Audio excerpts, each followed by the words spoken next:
The House Health Policy Committee will come to order. Will the clerk please take attendance? Chair Vanderwall. Present. Representatives Thompson. Present. Mearman. Here.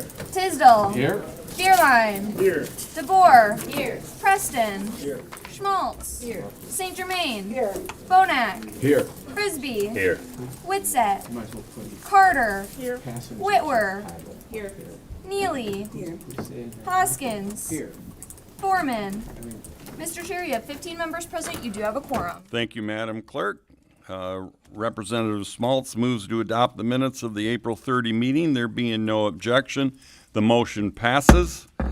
Today we are going to be hearing testimony on House Bills 4306, 4307, introduced by myself and Representative DeBoer. We will also be hearing continued testimony on House Bill 4399, which we heard last week. First up on the agenda today will be House Bill 4306 and 7. The committee will go at ease.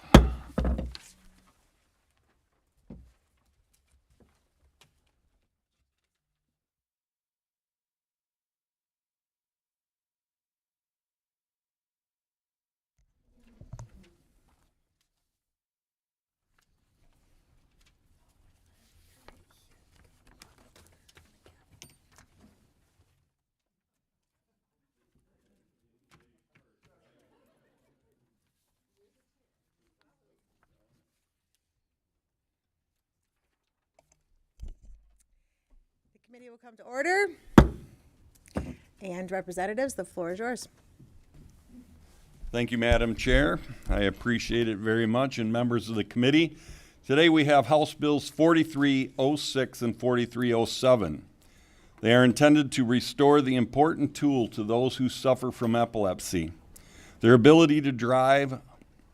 Around 1% of the people in Michigan have epilepsy, which is about 108,000 people. According to the Michigan law, when a person has an epileptic seizure, they must have their license suspended for 6 months.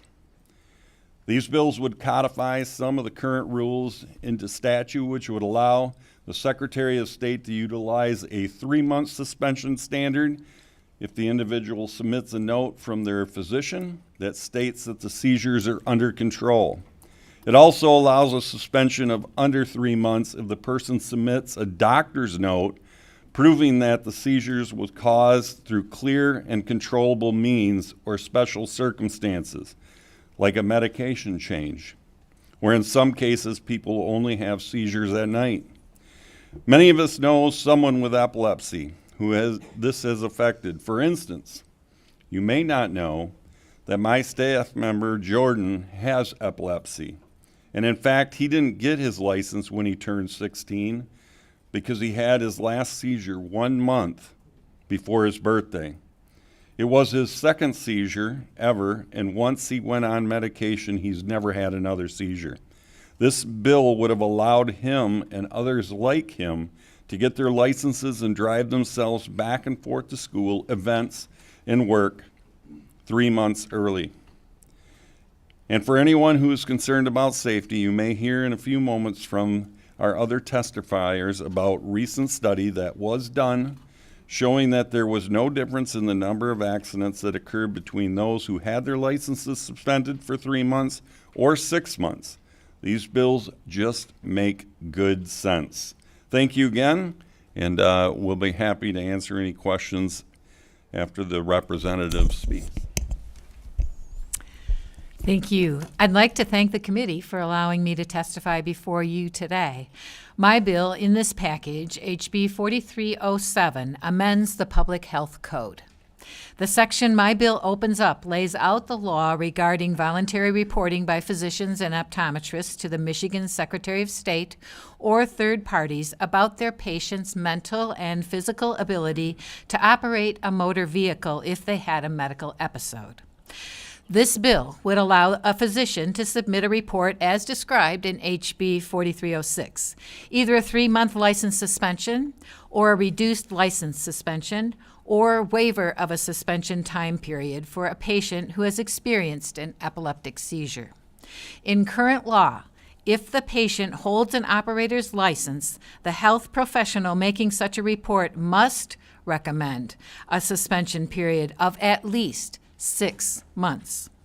Allowing a medical professional to have input into the license suspension term just makes sense. Not every patient is the same, and the current mandatory minimum suspension has no flexibility. It can be an unnecessary burden on those already struggling to deal with epileptic seizures. We'll open up for questions.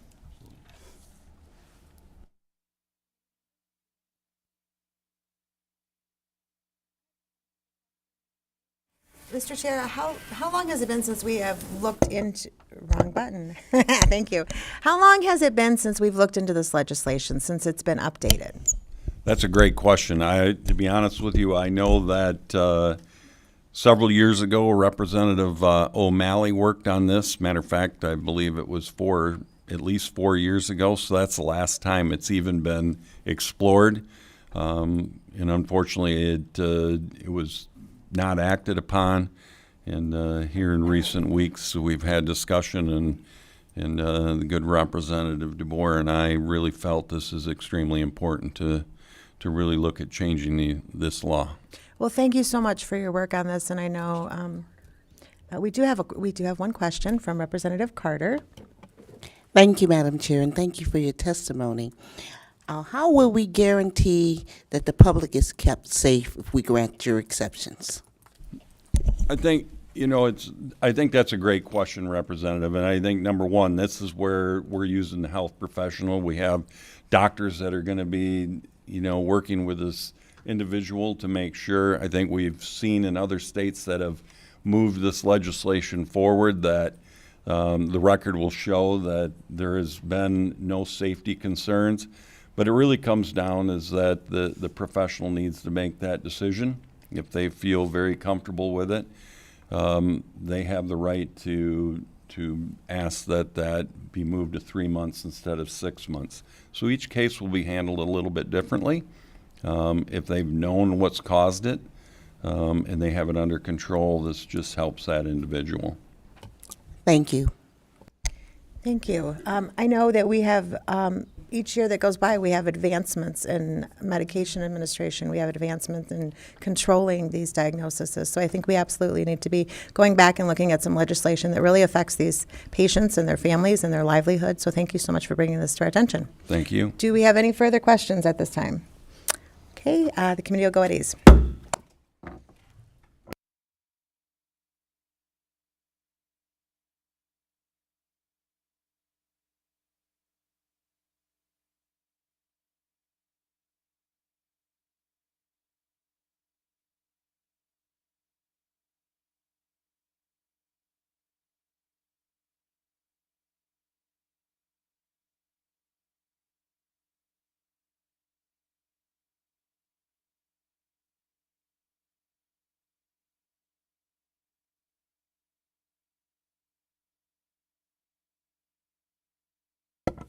The committee will come to order. Next up, we will be joined by Andrea Schaffhofer and Nicole Fitzpatrick, the Epilepsy Foundation. And if I messed up on your last name, I apologize, Andrea, but if you would make your way to the table, I appreciate it. When you're ready, if you can press the red button at the base of the mic, and the testimony table is yours.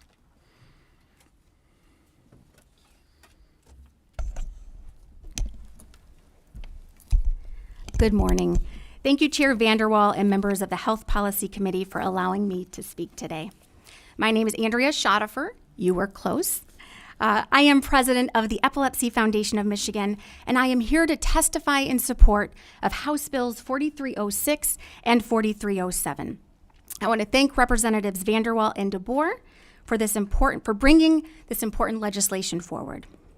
As many of you may already know, epilepsy is a brain disorder that causes recurring, unprovoked seizures. There are many different types of seizures and varying levels of seizure control, which is why the Epilepsy Foundation of Michigan supports House Bills 4306 and 4307. The bills aim to balance the need to protect public and individual safety while promoting independence of certain people with epilepsy and seizures for whom it's safest to drive. Driving is so critical to employment, education, independence, and healthcare that people with epilepsy list it as one of their main concerns. As Representative Vanderwall notes, under Michigan's current process, a person's license is suspended for at least 6 months without any consideration regarding the cause or type of seizure. In line with a consensus statement from the American Academy of Neurology, the American Epilepsy Society, and the Epilepsy Foundation of Michigan, our bill aims to modify the current rules, as Representative Vanderwall had noted. Driving eligibility decisions should be based on a person's unique medical history, their seizure control, and input from the treating healthcare practitioner on pertinent medical facts, not on rigid one-size-fits-all restrictions. Flexibility ensures that individuals with well-managed epilepsy can retain independence without compromising safety. The aspects of this bill will help us and allow us to ensure that that happens. The epilepsy community wants to be connected and engaged. They want to go to work, pay their bills, and support themselves and their families. They want to be contributing members of society. On behalf of the 109,000 individuals living with epilepsy right here in Michigan, we thank Chair Vanderwall and Representative DeBoer for their leadership on this issue and offer the Epilepsy Foundation of Michigan support of House Bills 4306 and 4307. I would also like to note that, per the question asked earlier, these laws have not been updated in 30 years. And so, as it was noted, there has been advancements, there has been a lot of new understanding, and this bill will help to address that. Thank you. Hello, and thank you for this opportunity to speak with you today. Again, my name is Nicole Fitzpatrick, and I serve as the Community Program Specialist with the Epilepsy Foundation of Michigan. And I am also the mom of a young adult whose journey with epilepsy started at age 7. Our daughter is the youngest of 5 children, and overnight our lives were turned upside down. She was drug resistant for many years, meaning that despite multiple medications and diet therapies, her seizures went uncontrolled. We began the heavy process of mourning the life we thought she might have while trying to build the best possible life for her. Thankfully, the doctors were able to find a combination that worked for her, and I'm happy to say she is currently controlled with medication and a licensed driver in the state of Michigan. My work with the foundation is a heart-driven passion project inspired by my daughter. Before this, I spent over 26 years in information technology, program and project management, including 19 years with the Michigan Secretary of State, where I served as project services section manager for more than a decade. Epilepsy is more than seizures. It can profoundly affect many aspects of life. In Michigan, we have a deep connection to our vehicles. We are, after all, historically the automotive state. Just like for most people, driving is essential for so many areas of our lives: work, access to the right medical care, social connection, and overall quality of life. In my work with the foundation, I help answer the foundation's Here For You helpline, facilitate our weekly Parent Call and Connect support group, and our Upper Peninsula monthly meetups. I conduct seizure awareness and first aid trainings in schools, organizations, and at community events, attend our fundraising events and conferences. Through these opportunities, I have had the privilege of connecting with people from across the state of Michigan. I've talked with people from Berrien Springs to Iron Mountain, Alpena, Caro, Monroe, Sturgis, and many cities in between, people whose lives are touched by epilepsy, just like mine. As you can imagine, for those living in more rural communities throughout Michigan, driving is vital when there are so few other transportation options available. That is why a more reasonable approach is so necessary. First and foremost, as a mom of a young person with epilepsy, I agree that we must have safe drivers on the road. And based on information provided today, I hope that the committee will support the recommended modifications being considered to support safety and those impacted by epilepsy. Thank you for your time.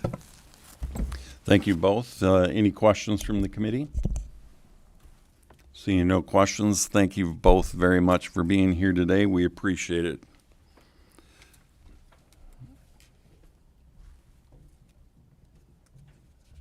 Next up, we have Dr. Gregory Barkley, MD, EFM Professional Advisory Commission. He is on Zoom, and he is there. Doctor, the floor is yours, and we look forward to your testimony.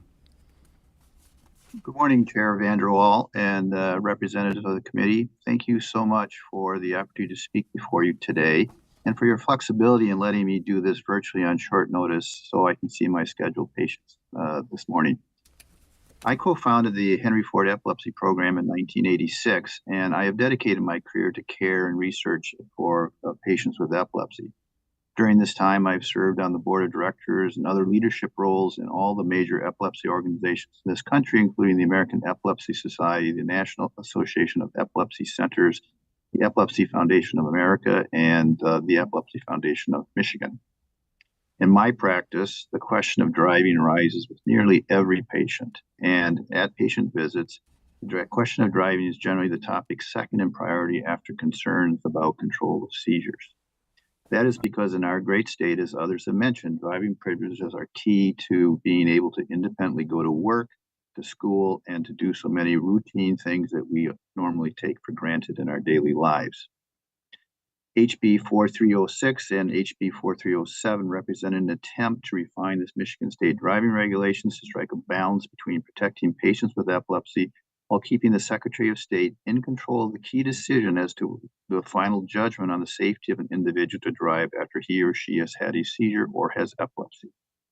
The current driving regulations provide no flexibility for the Secretary of State to exercise judgment on the duration of driving restrictions when certain specific situations arise.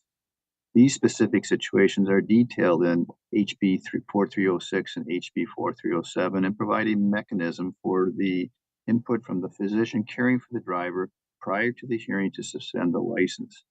This will give the physician an opportunity to detail the medical reasons within the specific circumstances stated in the proposed revisions to explain why the driver might warrant a waiver by the Secretary of State to shorten the duration of the 6-month loss of driving privileges after a seizure to as little as 3 months. I'll be happy to answer specific questions if you have them. Thank you again for the opportunity to speak on these bills. Thank you, Doctor. Any questions from the committee? Representative Thompson. Thank you, Mr. Chair, and thank you so much for testifying today. Can you think of one example where you've had a patient where their license has been restricted and their epilepsy has been under control and there's been no instances and it's been very difficult to get that connection with the Secretary of State? I know sometimes there's a lot of paperwork that has to be involved where it really was a disservice to that patient. You saw no need for that extenuation of their driving privileges to be removed? I have had patients who had to wait because they had a seizure as a specific reaction under a unusual circumstance. They were given a medication for a medical procedure or something of that sort. And there's been no flexibility to shorten that 6-month waiting period under a circumstance where a person could go back to driving and resume to going to school or working under those circumstances. So what you're saying, if I may, is that there was a one-time reaction that caused a seizure that suspended their license for a certain amount of time, and because that incident was not part of a diagnosis that would be a continuation or a chronic condition, it restricted them.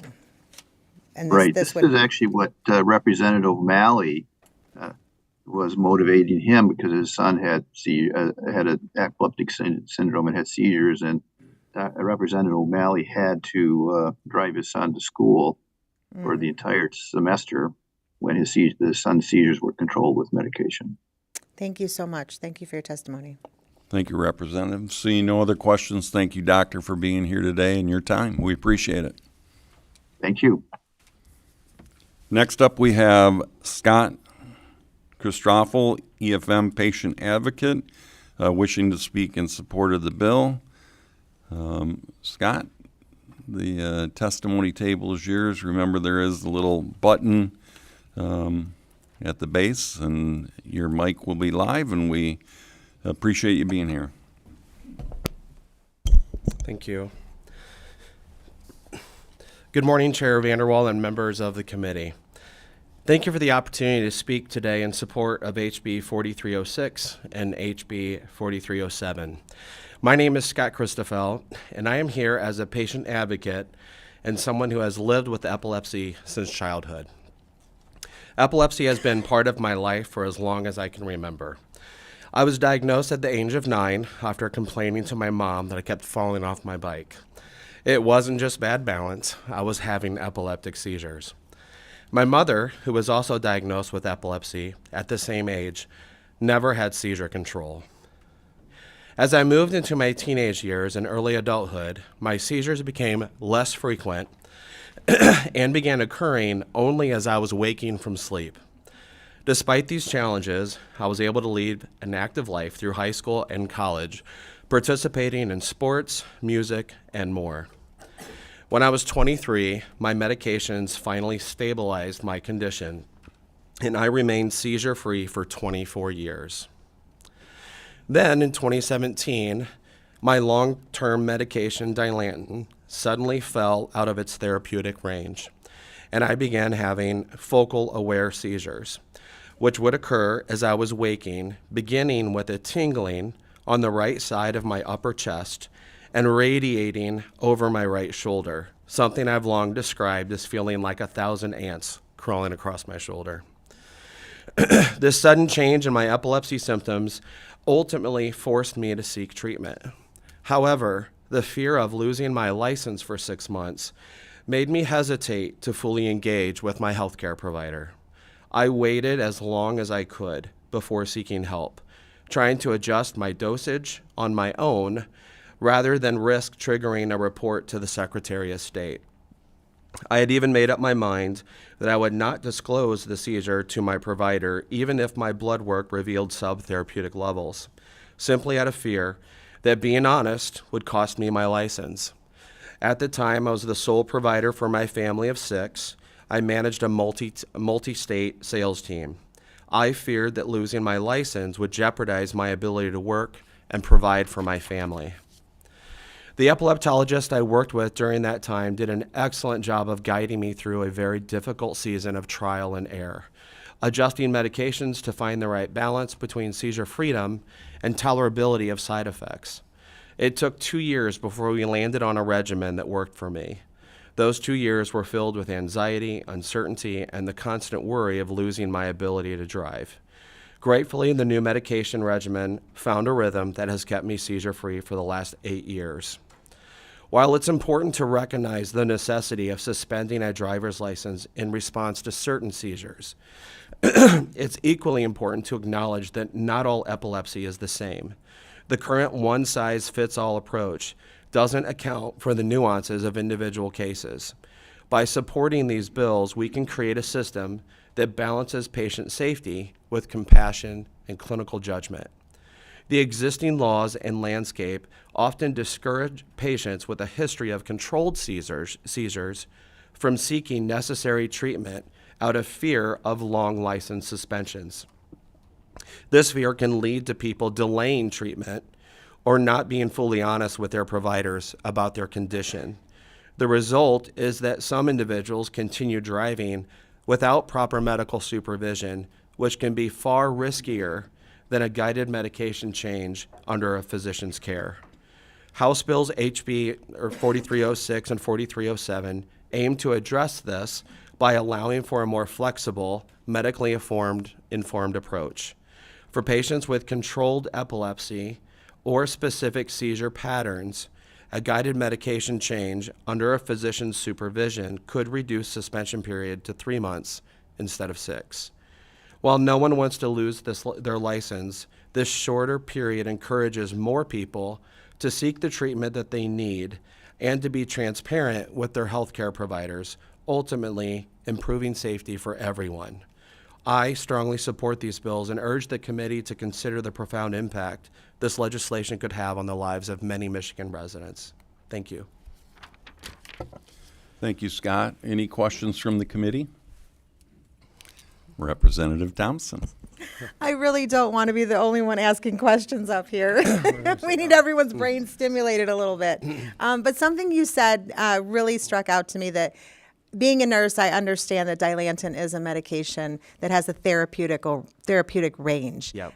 So you need blood work. So for those of you on the committee that don't understand that, you could take a medication for high blood pressure or heart disease. These are not drugs that need to reach a therapeutic level. Dilantin is one of those drugs, and it must be monitored. Therefore, the patient must go and see their physician and get regular blood work done. Correct. So I think you brought up a very good point that by following through with your physician and then having that relationship with your physician so that you are monitoring that therapeutic level so that you are remaining seizure free. So can you talk a little bit more about that and educate the committee a little bit more on that process? Yeah, 10 to 20 nanograms per milliliter is the therapeutic range of Dilantin. Just, having epilepsy since the age of 9, lots of blood draws, constantly going in and knowing that number.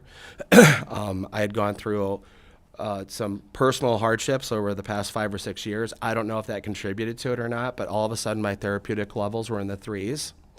And I knew that, I think I'd been on that medication for 36 years. At that point in time, I knew that I was heading towards probably having to, I thought I could just increase the dose, but that didn't work. But I also knew that I was at risk of, just losing my license. But so that triggered, of course, the medication change. Thank you for sharing your story. Yeah, of course. Thank you. Any other questions? Scott, thank you very much for being here today. We greatly appreciate it. Thank you. Thank you. Next up, wishing to speak, we have in opposing the bill is David Hanser, Michigan Department of State. Not seeing him here. Oh, there we go. All right. You were hiding in the back corner there. Sorry about that. Welcome. And you've been through this routine before. When you're ready, the button at the bottom of the base and the testimony table is yours. Thank you, Chair Vanderwall and members of the committee for the opportunity to testify on House Bills 4306 and 4307. My name is David Hanser, and I'm a legislative liaison with the Michigan Department of State. Though the department has had several productive conversations with the Epilepsy Foundation of Michigan, we are opposed to the bills as written. The bill would make an exception that doesn't exist elsewhere in the vehicle code for the individual who has an epileptic seizure by directing them through the hearings process instead of driver assessment.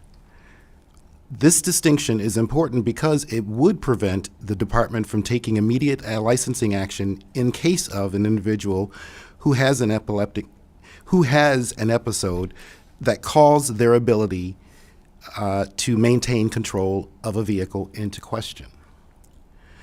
Currently, a hearing is available to a driver, but only after being reviewed by driver assessment. The driver can further appeal a Department of State decision to circuit court. We also maintain that the 6 months requirement should remain in place for seizures that result in loss of awareness or the ability to remain in control of a vehicle, which is based on the National Highway Traffic Safety Administration's driver fitness medical guidelines. We do understand where the Epilepsy Foundation is coming from. License suspicions can pose a burden on people who need their vehicles to get to and from work and school, and we would not want to be overly punitive in applying sanctions to drivers where there is a low risk of reoccurrence. But as the issuing authority of the driving privilege in the state of Michigan, we also have a responsibility to act when we receive information that a driver has a condition that could impact their ability to safely operate a motor vehicle and put themselves as well as others around them at risk. We look forward to continuing the conversation with the Epilepsy Foundation of Michigan and the bill sponsors regarding this matter. Thank you very much. Committee, questions?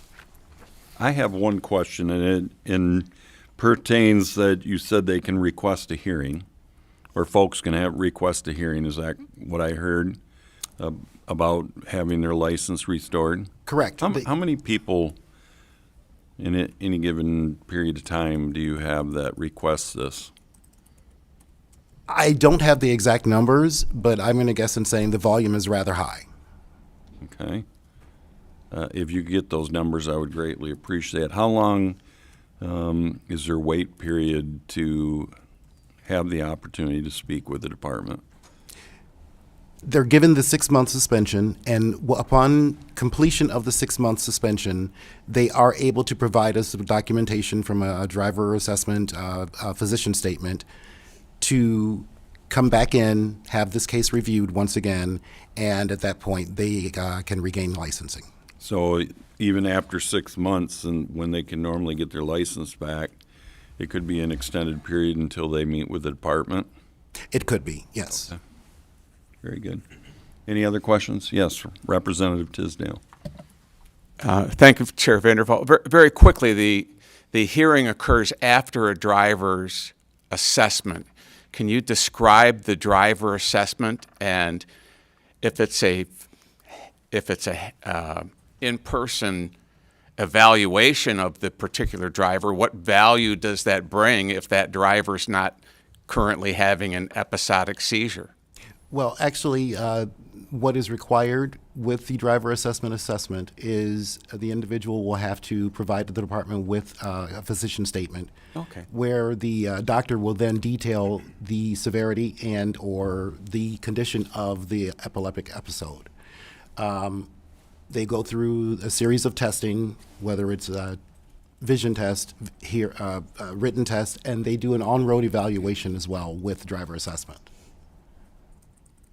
And assuming in the absence of a seizure, active seizure, they would be probably fine. Correct. Okay, thank you. Representative Prestin? Thank you, Chair. Quick question: how much medical training does the assessment officer have, and is there any medical training within their purview that would allow them to override an MD or a healthcare professional's findings? No, they don't. They wouldn't override a medical profession's assessment. The training itself, I would have to look into that matter. I do know that individuals are specialized in evaluating the physician statements, but in terms of, attending medical school or anything of that sort, no, that's not a requirement. But they're evaluating the physician statements. Correct. So in the end, they have the final say, not the medical professionals. Correct. And this is based upon the National Traffic Safety Highway Administration's medical guidelines. That just doesn't seem collaborative, though, when you've got the professional in the back seat. So, thank you. Thank you, Representative. Representative St. Germain? Thank you, Mr. Chair. More of a statement. It just, listening to all of this, it seems that the state is harder on people that have a medical condition that's being treated than other individuals that continue to drive under the influence. It doesn't seem very fair. Just a statement. Do you want me to respond to that? Sure, yes, you can. Well, individuals that continue to operate under the influence of alcohol or substances, they face a stiffer penalty for being on the road, They get evaluated? Yes, they have to go through the hearing process to remain or to return to driving. Okay. I just, I know a couple individuals that continue to drive under the influence, and it just seems that our system doesn't hold them as accountable as, say, this situation. In that particular case, no one ever knows. Case-by-case basis, I suppose. So. No one ever knows what the status of another person's license is, and if someone chooses to get behind the wheel when they know that their license is suspended, we have no control over that. Understood. Thank you. Mm-hmm. One last question, and I guess it goes back to what we originally, the intent in these bills is that if a doctor, the professional, says that this individual could start driving again, what's the holdup of waiting 6 months? Why can't we have that hearing after 3 months? as I mentioned, it's based upon the National Traffic Highway Safety Administration's medical guidelines. It's purely that. It's national guidelines. All right. Well, thank you very much. I see no other questions. We appreciate you being here today and your testimony. Thank you. Thank you so much. We have one other card to read in, not wishing to speak in support of the bill, Dr. Andrew Zilgett, D.O., EFM Professional Advisory Committee Chair. Thank you for everybody that testified on those two bills. Now we are going to continue testimony on House Bill 4399. We have a fairly lengthy list of folks wishing to testify, both in support and opposition to the bill. We ask that you keep your comments concise, that there's ample time for questions, and I believe first up is the folks that finished last week with testimony, and that would be Katie Westfall and Dr. Tom George, MD, both wishing to speak opposing the bill MSMS. Thank you both for returning again. Appreciate it very much. I think you've heard the ritual. When you guys are ready to roll, just push the button, kind of summarize how you finished last week, and then we'll go to questions. Thank you. So thank you, Chair Vanderwall and committee, and thank you again for allowing us to return to be able to speak about this bill and to answer questions. We oppose the bill because of all the things that it says and all of the things that it doesn't say. In putting the patient first, we have significant concerns about the bill, and I'm happy to answer any questions regarding the same. Questions from the committee? Representative Bierlein. Thank you, Mr. Chair. So we've got a big stack of papers that are both for and against the legislation. One of the things that I haven't been able to quite, in reading through all of this and the different testimony, has been the ability to practice completely alone, or in essence, hang your own shingle is the word that we like to use. Can you speak to that? Because I am kind of getting conflicting messages from all the papers that I have. So thank you so much for asking that question, because I think it's a very important issue that is of concern to the committee.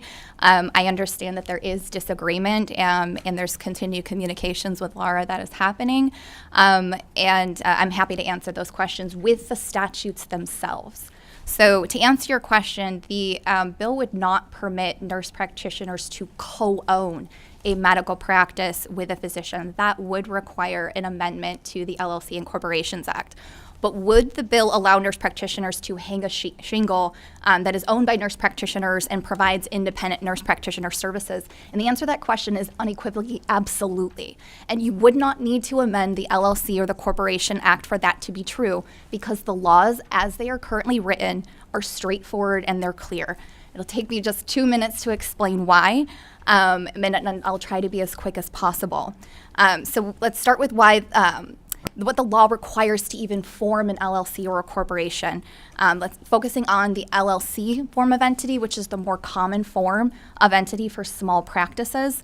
But just note that the analysis for the Corporation Act is the same. So starting with a regular LLC, an LLC can be organized for any lawful purpose. A PLLC can be formed by one or more licensed persons that are rendering one or more professional services. So if you're a licensed person performing professional services, and those defined terms mean licensed persons, we give them a license. Professional services means services that require a license to provide that service. If you qualify it with that standard, you're permitted, you have a choice. You can either form an LLC or a PLLC, unless your professional services qualify as what we call the services of a learned profession. That includes physicians, dentists, attorneys, and other specified professions. If you provide services of a learned profession, you don't have a choice. You must form a professional entity, so PLLC under the LLC Act, and you must comply with the requirements for professional entities. For example, every member and manager must be licensed to provide the same service. And there are specific exceptions that amendments have been made, such as co-ownership with physicians and physician's assistants or with chiropractors, and so it addresses that co-ownership statute. So taking this back full circle, why is it that nurse practitioners today technically can't own their shingle?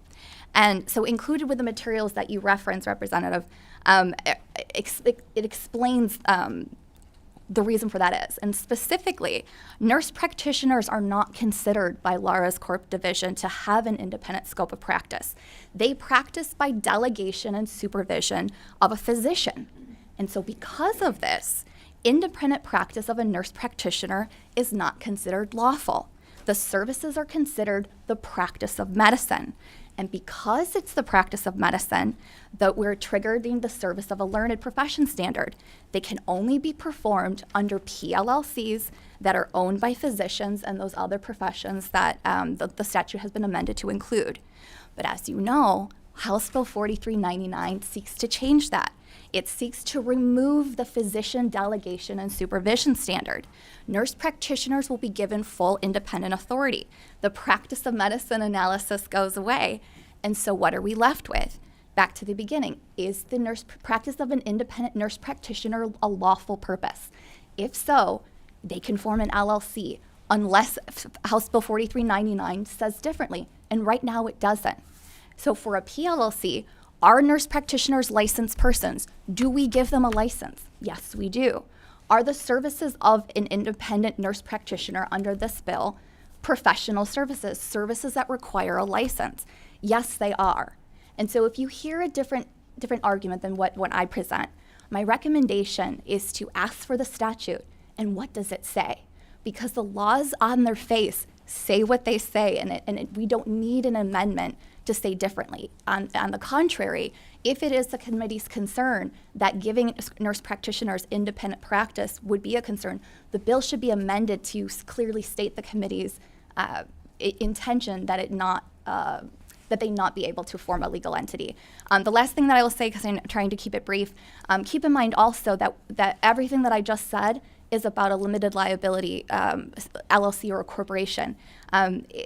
Michigan still recognizes unincorporated sole proprietorships and partnerships, and this bill doesn't prevent that either.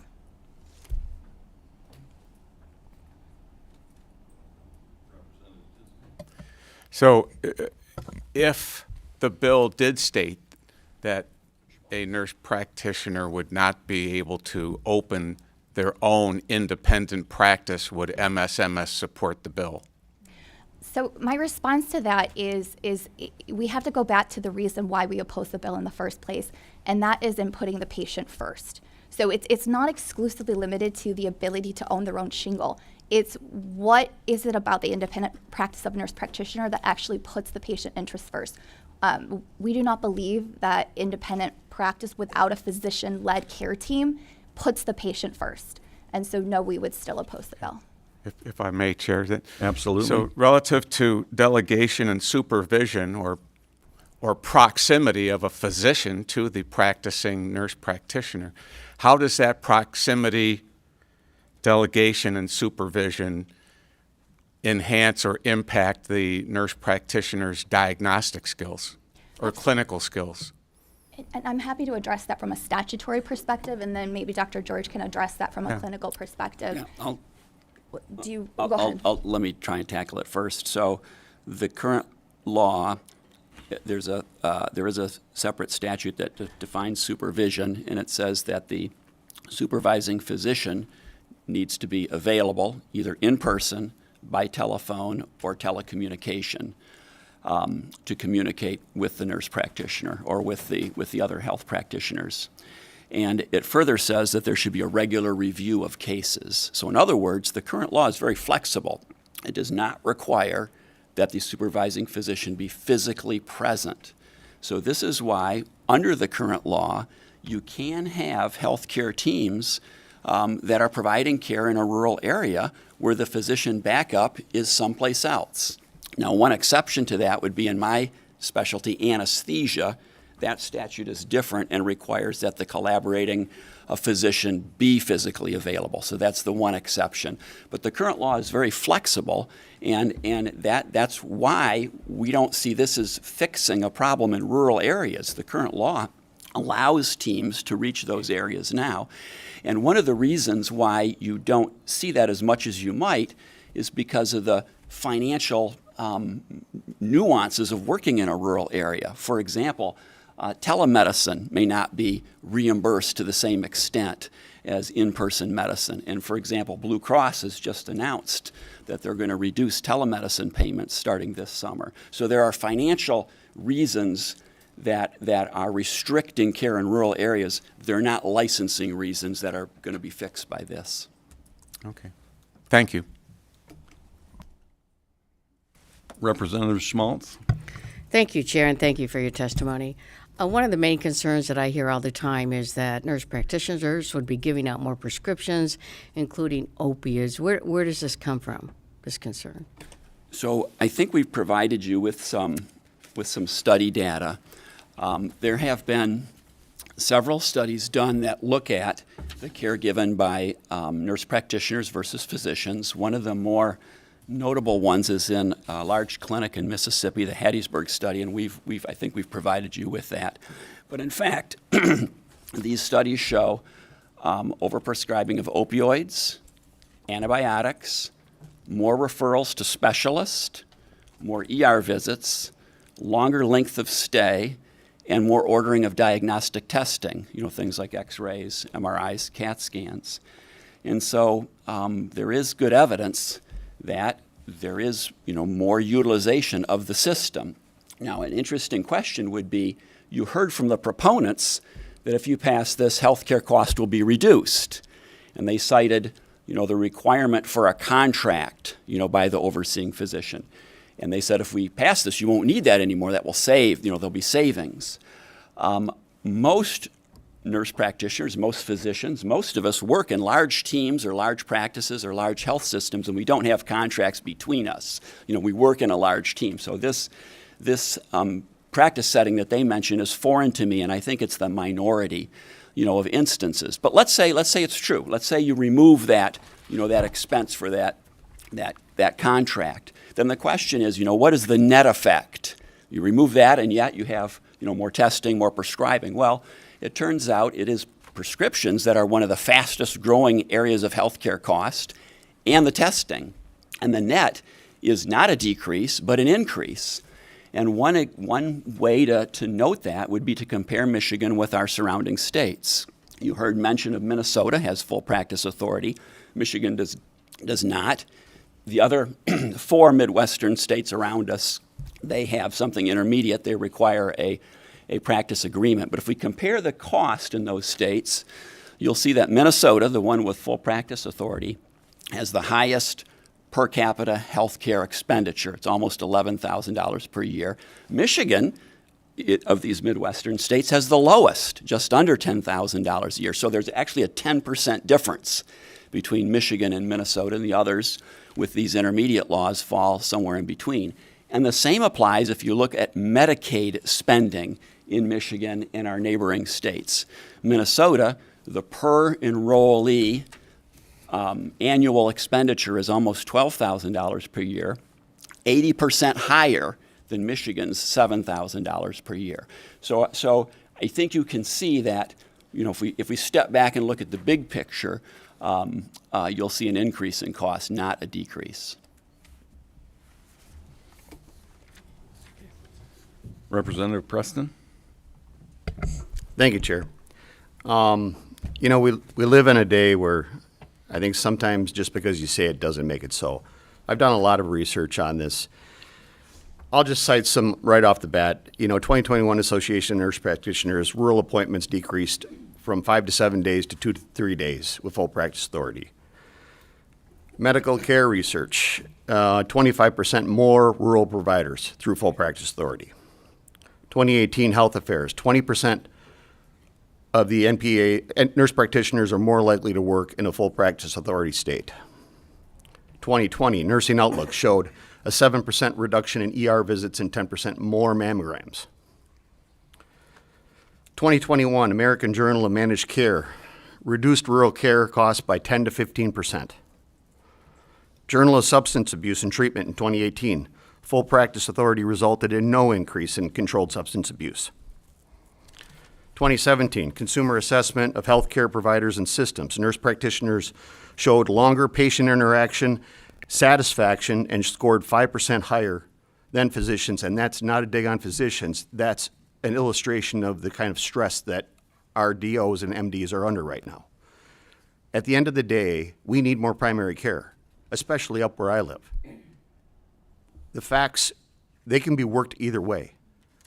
But if we are going to leverage more provider care to the patients and continuity and reduce the burden and the anxiety of losing your primary care provider, which is real when the MD moves on, we have to do things different.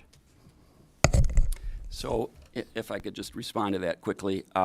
Many of those studies that are cited by the proponents reviewed settings where the nurse practitioners were working in teams.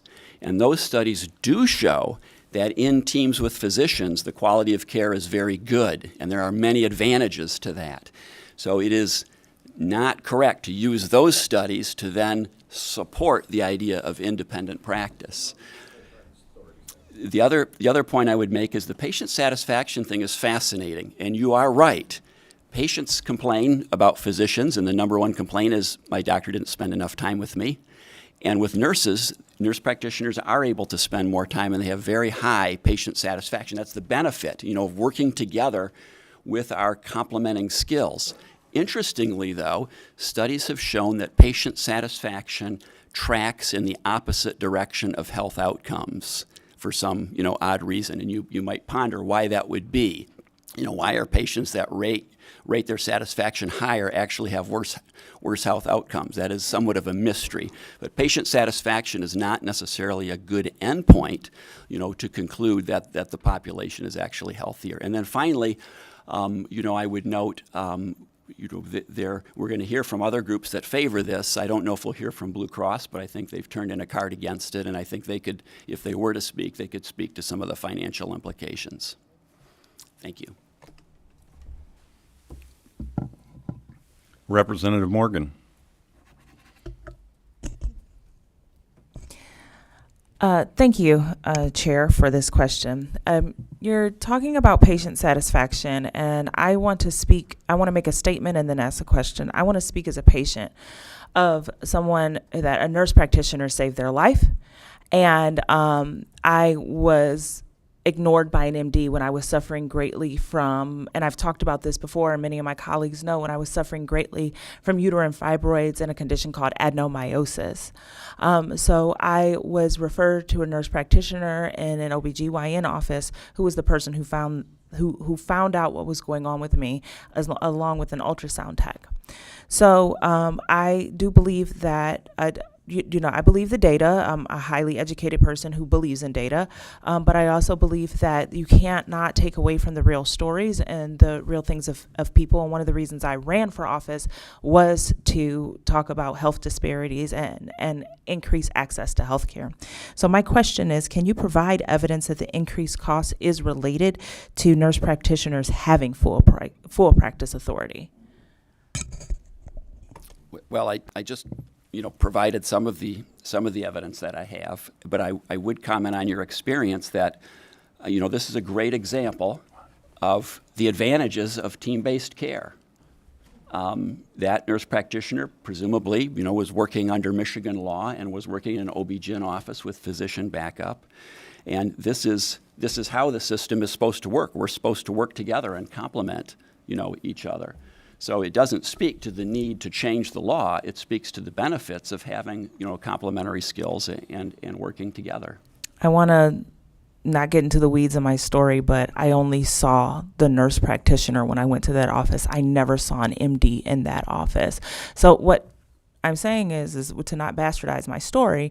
What I'm saying is that I do believe that there is a need to change the law. Do I think that this bill is written is what needs to be done, maybe not. Maybe not everything in the bill is. But what we cannot do is take away the lived experience of patients and people, because those patients and people are passing you guys every single day. And so that's all that I wanted to say, and there's no further comment needed. But I don't think that there is enough evidence that the increase in cost is just related to the MPs having full practice authority. So thank you for whatever you said. Thank you, Representative Thompson. Thank you, Mr. Chair, and thank you, Representative Morgan, for your story. I agree with you. I concur. By the way, I'm not Rep. Morgan. I'm Rep. Foreman. My first name is Morgan. I'm so sorry. My apologies. Foreman. I have 3 really quick questions. The first one relates to insurance liability. So currently, under Michigan law, is the nurse practitioner working under the physician's insurance liability or their own personal insurance liability? So it depends on how their insurance model is structured. So there are different plans that can be set up. And so, for example, within a hospital system, they have a self-insured program that lists, here's a schedule of physicians, here's a schedule of mid-level providers, and then there are independent policies that can be obtained. Some of them are built where they have the physician, and then there's a nurse practitioner policy. Others have it to where it is based on the employees. I know we're in a time crunch, and I don't mean to be rude at all, so please forgive me for moving along. Fair enough. Just bottom line, does a nurse practitioner have to carry malpractice insurance to cover their practice? Michigan law doesn't require professional liability insurance. For nurse practitioners? For nurse practitioners. Only for physicians? Yeah. I don't think it requires it for physicians either. Okay. And then for you, Mr. I apologize, doctor, does physicians take any percentage of the nurse practitioner's pay here in the state of Michigan for overseeing? Well, so I think this is again, another point of confusion. We heard that there's that they claim that there's contracts are required and they cost this much. I've never practiced in that setting. I believe it when they say it, that it probably occurs, but I think that's the minority of practice settings. The majority is that we work for a hospital system. They employ nurses, nurse practitioners, PAs, physicians. We work together, as a team. And that's the way the majority of private medical practices are as well. So no, there's not a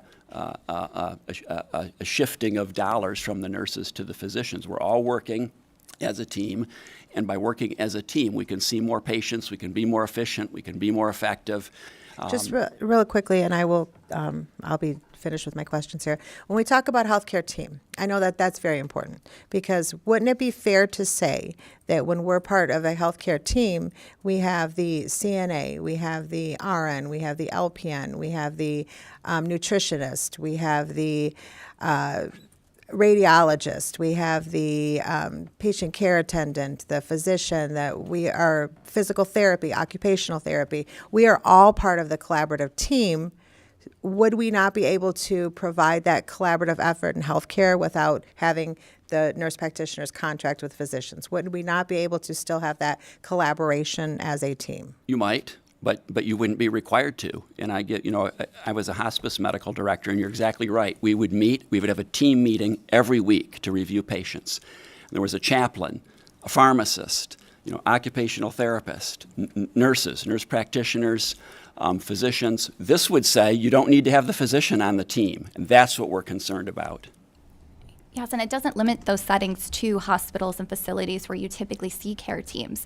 That is and to address your questions about who's paying those hundreds of dollars for those contracts, I see it within my healthcare practice. The ones that are paying those hundreds of dollars are the ones that are actually currently attempting to be self-employed and run their own practice. And if you need a collaborating or supervising physician, that's a professional service that a physician is providing. And so you have a contract to pay for that service. So hospitals and physician offices are not withholding pay in order to achieve those collaborating agreements. Thank you, Representative. We got a couple more people to ask questions, so we can keep them tight into time. We have a lot of people that would like to speak.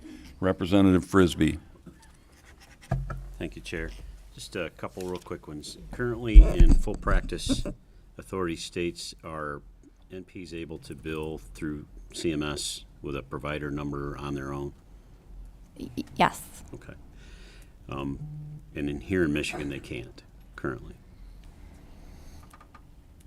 I don't think that is true. I think they do have separate credentialing, but it is under physician's delegation and supervision. Correct. Okay. So this is a long-term question that is going to take too long today, but I would like to hear what, part of what we're trying to accomplish, and I hear as a concern, is the UP, Northern Michigan, and other rural areas and primary care access. And we all know that's a huge problem. So how do we utilize the personnel that we have and the NP, PA, other groups that can help us achieve that? And I'd love to hear that or see that from you of how do we work to cure that, because that is an ongoing problem that I think everyone would love to see solved.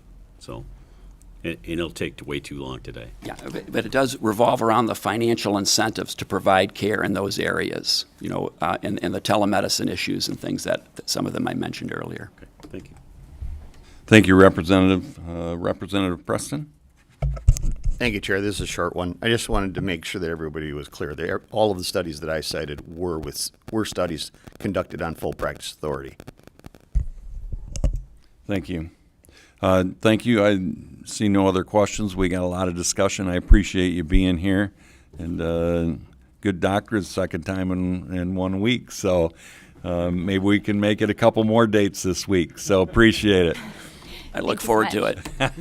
Thank you very much. Next up, we're going to have a good friend of mine that is taking the drive here today. It's been several years since he and I worked together, but Doctor, wanting to speak, opposing the bill, Dr. Edward Canfield. And thank you again for giving me a shout last week and asking if you could come and speak. And again, it's been a long, long time, and appreciate you taking the time. So I'm sure it's going to feel like old home for you. Welcome. Thank you, Mr. Chairman. And thank you, committee members, for allowing me to come and speak to you today on House Bill 4399. For those of you who don't know me, my name is Dr. Edward Canfield. I'm an osteopathic family physician for over 35 years. Most of those years have been in the rural thumb of Michigan, where my wife, Cheryl Canfield, DO, and I shared our family practice. In 2014, I had the distinct pleasure and the distinct honor to serve in the Michigan House of Representatives, where I served 2 terms. My second term with the esteemed chair of this committee. So I know what you guys are going through and appreciate it. If my memory serves me, this is the first time since my departure from the House that I've returned to testify. And I am speaking for the Michigan Osteopathic Association and for myself in opposition to House Bill 4399 as written. First, I want to be very clear that I am not opposed to nurse practitioners. In our practice, we always had nurse practitioners and PAs working with us in our team, and they were a very vital part of helping our team deliver health care in rural Michigan. However, House Bill 4399, I believe, goes too far. To become a physician, it requires 4 years of undergraduate education, and then one must be selected through a very rigorous competitive process to 4 years of medical school. And at that point, you're conferred the title of doctor, but you can't practice medicine independently at that point. One must enter and complete 3 to 5 years or more of residency training. Upon finishing one's residency, a minimum of 11 years of education and training, one can begin to practice medicine independently. House Bill 4399 would allow NPs to independently practice after 4 years of nursing, not medical education, and a 2 or 3 year of a master or PhD level education. In 2016, when I last looked at the statistics in the state of Michigan, 85% of practicing NPs had a master level of education. I'm sure that's changed a bit now, but that's what it was then. 6 or 7 years for nurse practice education versus 11 to 13 years for entry level as a physician.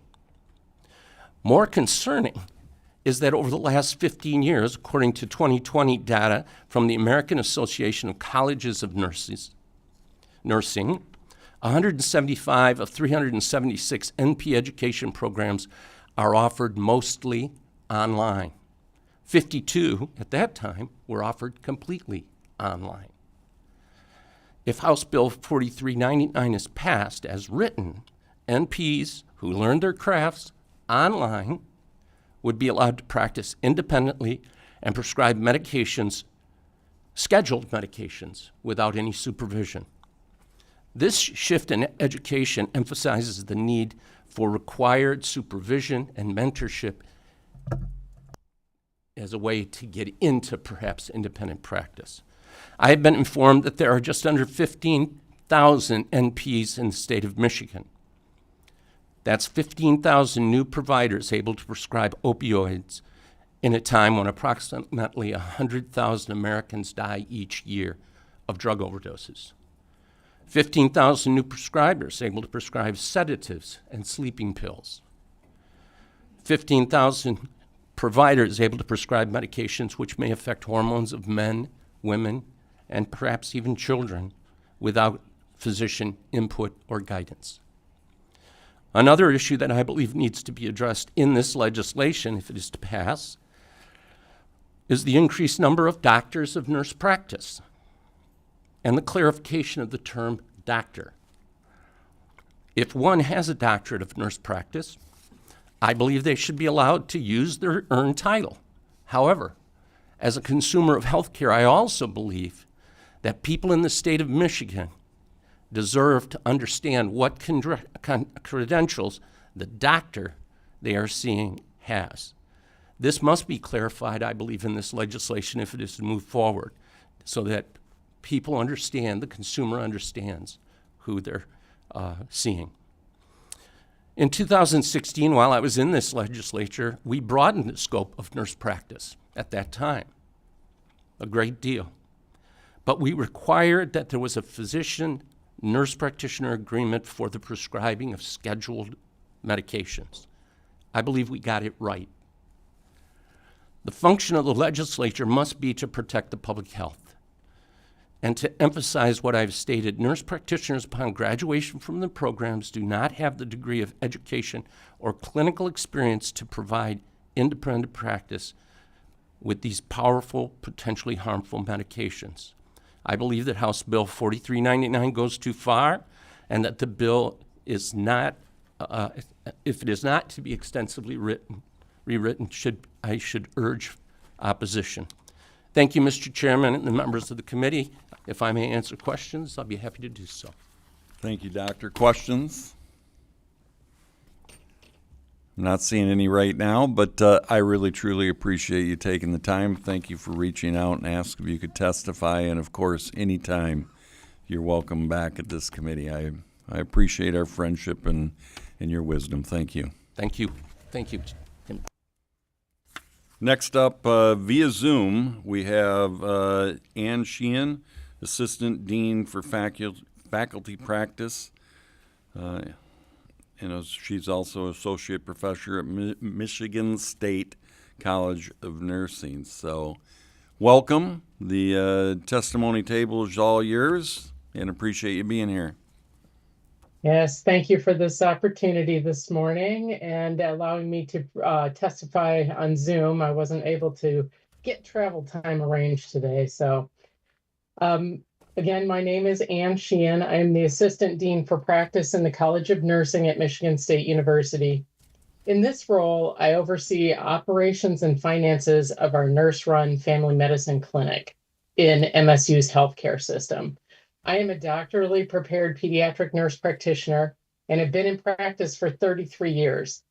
I have practice in private practice, community clinics, and academic health settings, and I've always enjoyed a collegial, collaborative practice environment with my physician colleagues in all of these pediatric outpatient arenas.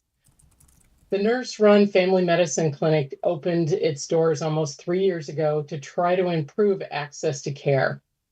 I am extremely proud of the results that we are seeing in our clinic. Over the last 35 months, the nurse-run clinic has decreased the number of days to the next new patient appointment. It went from 45 days 35 months ago to 8 days currently. In my role as the Assistant Dean for Practice, it is my job to secure contracting physicians for the nurse practitioners working in the nurse-run clinic. Given my past experience, I thought this would be a relatively easy task, but this was far from the truth. I've had more challenges than I could ever imagined. I've spent and continue to spend hours negotiating with physicians so the nurse practitioners can continue to see patients and improve access to care. As I describe these next scenarios, please keep in mind that we, the physicians and the nurse practitioners, all work in the same healthcare organization. Our primary care physician charges $300 per month per nurse practitioner. The cost is the same whether the nurse practitioner sees patients 1 day per week or 5 days per week. In the nurse-run clinic, there are currently 7 nurse practitioners, some of which are also faculty. Their total commitment to practice is 5 full-time equivalents of nurse practitioner time. This particular arrangement will cost us $2,100 per month or nearly $25,000 per year. The nurse-run clinic also has 2 psych nurse practitioners on staff. While I was talking with the physician for a contract for this service, the psychiatric physician requires $500 per month per nurse practitioner or $12,000 per year. Another negotiation with a primary care physician group ended with a cost of $300 per FTE or full-time equivalent of nurse practitioner provider per month. While this is about half the price of the previous arrangement, this contract comes with restrictions on prescribing. This physician group has a list of 25 medications that they will not allow the nurse practitioners to prescribe. This unnecessary requirement does nothing to improve our access to care problem in Michigan. And I should iterate, the contract does not mean that physicians are involved in the care of the patients that our nurse practitioners are managing. However, the legal requirement for maintaining a contract with a physician means our clinic could not see patients without them. If you've lost track, I am up to an extra $35,000 per year for the nurse practitioners to have the privilege to provide care they are already educated, trained, and certified to provide. The nurse-run clinic has to bring in an extra $35,000 of revenue each year to maintain, to remain cost neutral. This number will go higher as I add more nurse practitioners to the practice to continue to improve access to care. With the time and resources I devote to finding, securing, and maintaining these contracts, I could employ another part-time nurse practitioner and potentially get the time to next new patient appointment below 8 days. Limiting the cost to retain these contracts would not solve the problem for our clinic. Instead, that would make it much harder for me to locate and retain physicians who would meet this legal requirement for a contract. The best solution for our clinic and others like ours is to retire these contracts entirely. Nurse practitioners do not collaborate because of this contract. We do it because we are all working on the same team and for the same purpose, to provide high quality care and improve access to health care. Nurse practitioners will continue to do so every day, regardless of this burdensome requirement. Quite frankly, this requirement is part of the reason a large number of nurse practitioners end up leaving Michigan.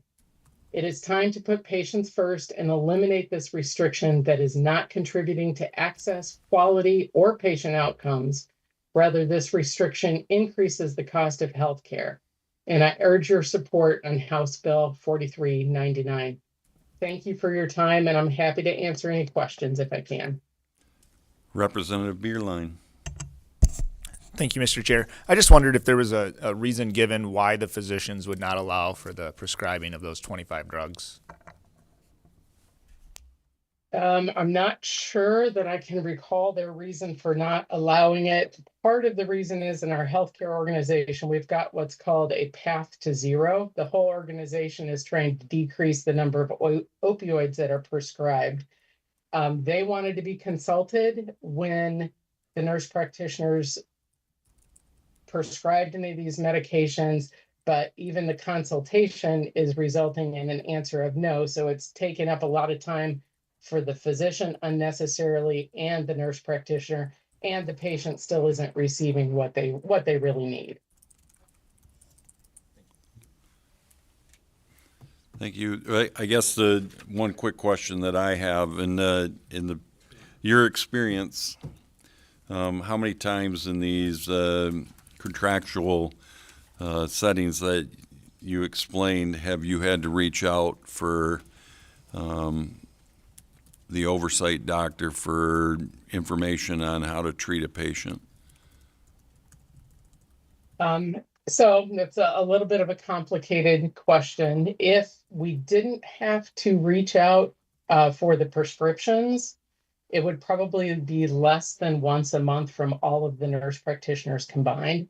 But because we have to ask and talk to the physicians, collaborate with them on prescribing certain medications, it probably occurs 1 to 2 times a week. All right, thank you. Seeing no other questions, appreciate you being here today and giving up some of your time. You have a great day.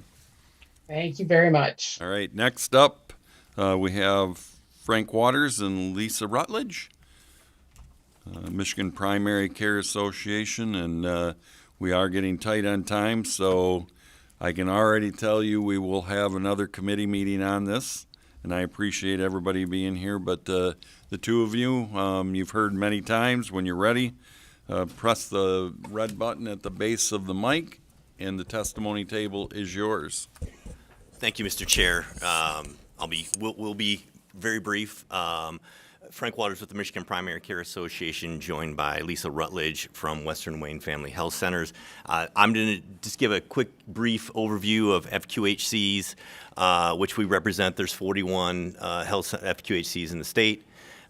We provide primary care services, and we are federally required to serve underserved areas and underserved populations. I think one of the main things that distinguishes us from other providers is that we're required to offer care regardless of insurance status. So, I think a lot of the things that we've heard about today are sort of kind of high level, right? And what Lisa is going to be able to talk about are how this bill would benefit her health center and specifically her patients. And that's really why we're in support of this. Health workforce is a huge issue for health centers, and we think that this can help address some of those issues. So I'm going to turn it over to Lisa. Thank you very much. And I just want to recognize both Rep. Whitsett and Rep. Thompson, who have been to our centers and see what we do in person. FQHCs serve in Michigan 1 in 14 people. We are in Michigan. We are in underserved areas. We're a perfect example of how nurse practitioners make a difference to patients every day. It's about access, and it's also, we talk about team-based care, and team-based care is really important at our centers. Our teams include dentists, social workers, community health workers, all of which practice independently. They don't need a collaborative agreement with anybody. Dental hygienists don't have one with dentists, but the nurse practitioners do need to have this collaborative agreement. I'm going to cut to a really, I think other people have talked about many of the points that I was going to talk about, but a real life example of what's happening right now at our centers. We all know that there's a shortage of both primary care physicians and psychiatric physicians in this state. Our psychiatrist left our practice unexpectedly in March. He only worked for us 2 days a week. That's all we could get, and we're in the Detroit area. So that's even more of a challenge further out state. He was not willing to have collaborative agreements with nurse practitioners, so we could not hire a psychiatric nurse practitioner. He saw 1,500 patients a year. He wrote over 20,000 prescriptions.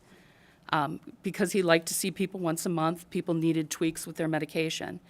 These were patients with mild to moderate psychiatric conditions. So what we had to do is all of a sudden we had to start sending people to community mental health, which is set up to take care of people with severe and persistent mental illness, where there's wait times. So what we created was problems with our patients accessing the medications they needed to go to work, to go to school, to run their family, for no real reason. We get applications from psychiatric nurse practitioners and inquiries all the time. I could easily hire a psychiatric nurse practitioner. I need to have a psychiatrist who's willing to be the collaborative physician, though. So we've done a disservice to these patients, created more wait time in community mental health, who needs to be there to take care of people with severe and persistent mental illness. They're really not in the business necessarily of taking care of people who have episodic depression or a more mild condition that doesn't need that level of care. So if we could hire a psychiatric nurse practitioner, we wouldn't have this issue right now. So this workforce shortage really impacts our ability around the state to fully meet the needs of people. And the community health center model and having nurse practitioners with full practice authority would be a practical, cost-effective, and easy fix to improve and protect access to care. So thank you very much for this opportunity. Any questions from the committee? Representative Prestin. Thank you, Chair. In regards to mental health, and that's a hot topic, I think, everywhere in the state. Regarding the CMHs, how much of a difference do you think this would make just on the mental health aspect, specifically for a facility such as you guys? Our demand for mental health care, it far exceeds our ability to meet it. So we have a long waiting list for people to see the psychiatrist in the first place. Our nurse practitioners, there's some medications, and our doctors, they're willing to prescribe some very basic antidepressants, but there are further where they want somebody with a more higher level of education in psychopharmacology. And so,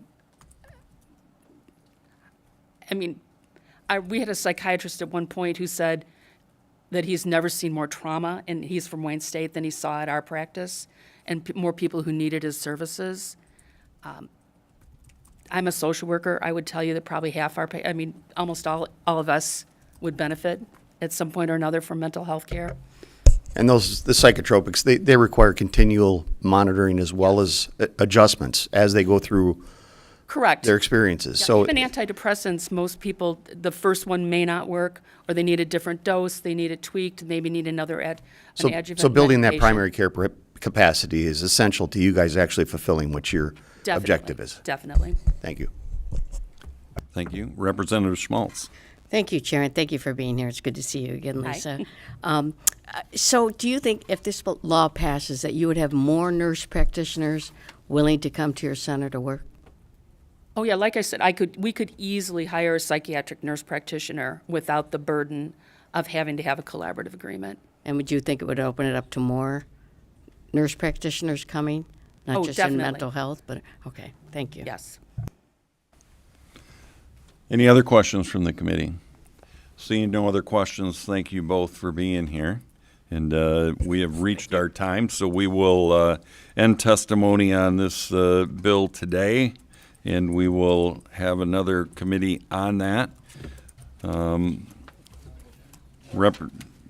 No absent members. There being no further business before the Committee of Health Policy, it stands adjourned.